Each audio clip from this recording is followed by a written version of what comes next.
que es muy fácil caer en el lugar común de decir, no, Ecuador es favorito por la historia, porque de pronto Bolivia arrancó los 2 partidos y perdió, porque le ganó a Argentina, que Argentina hacía como 40 y pico de años que no ganaba. O sea, si en definitiva, si hubiésemos usado la misma lógica para Argentina, Argentina no podría haber ganado en Bolivia. Sin embargo, Argentina ganó en Bolivia. Entonces, con esto quiero decir de que en el fútbol nada está escrito y que todo es posible y todo puede llegar a suceder. Y yo digo que lo peor que podemos hacer es creernos favoritos, porque de pronto ya Ecuador lo vivió. Ecuador ganó los 4 partidos seguidos de la eliminatoria anterior, y yo le digo honestamente, mirándolo de afuera, cuando yo vi que ganaron 4 partidos de manera consecutiva en la eliminatoria anterior, no había manera que Ecuador no clasifique a la próxima Copa del Mundo. Y después la realidad demostró que lamentablemente Ecuador no pudo ir a la próxima Copa del Mundo. Que sí entiendo de que esta es una fase donde vamos a enfrentar 2 partidos de altura, si se quiere, de diferentes características, el de Quito o el de La Paz, pero son 2 partidos de altura. Y si bien nosotros tenemos que ver algunas de las cosas que hemos hecho, tanto en el partido de Argentina como en el partido de Uruguay, donde hay que repetir muchas de ellas y mejorar otras y perfeccionar otras. Cada partido en sí mismo es una historia diferente. Y aquí también hay que pensarlo en un contexto de un todo y pensar de pronto, porque sabemos también las instancias que Bolivia se está jugando después de su presentación con 2 derrotas y más que nada en condición de local, ante el escenario que ellos especulativamente podían haber hecho, tener a Argentina de local y en el inicio después tenerlo a Ecuador también de local, era posicionarse en cantidad de puntos, y bueno, eso transfiere una necesidad. Y uno ve también por la nómina del equipo boliviano que hay una cantidad importante de su nómina que se ha modificado, casi el 40% de su nómina ha cambiado. Jugadores de Bolívar, jugadores de Wilstermann que no estuvieron en la citación anterior son parte de esta citación, y eso obviamente va a traer como consecuencia también una modificación de la estructura que eventualmente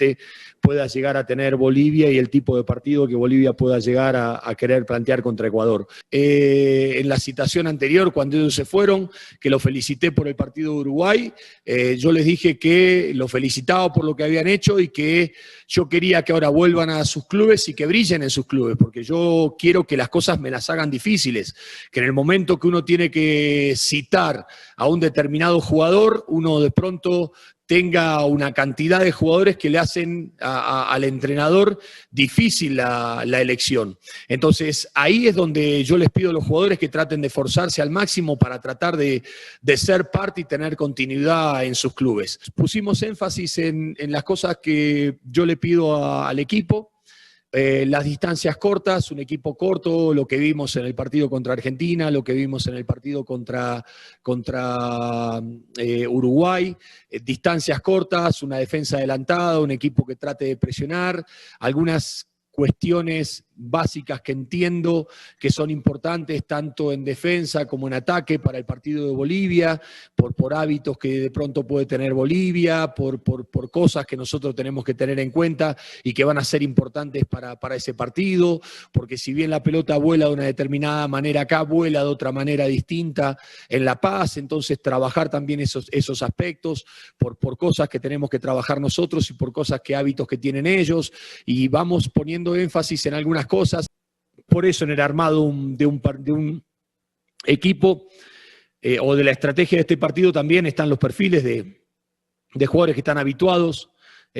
a jugar en la altura, no en la altura de La Paz, pero sí en altura también. Sabemos que hay un margen de rendimiento que puede estar por debajo, pero tenemos claro que contra ese tipo de situaciones tenemos que responder con táctica, tenemos que responder con concentración y tenemos que saber dónde instalar el partido y dónde llevar el partido.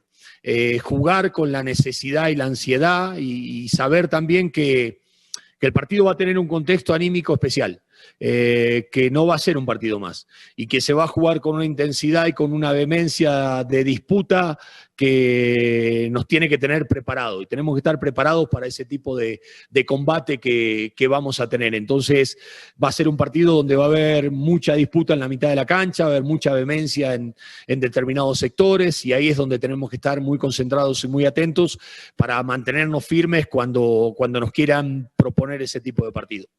La cantidad de jugadores de altura lo vamos a terminar de definir en función, como decía, vamos a ver cómo está Pervis, vamos a ver cómo está Ener, cómo están todos los muchachos que llegan de viajes más largos, Carlos Grueso, Carlos está también con una tarjeta amarilla, una serie de circunstancias que tenemos que evaluar y que tenemos que contemplar en ese aspecto. Pero, o sea, mi intención es tratar, como decía, de no modificar mucho la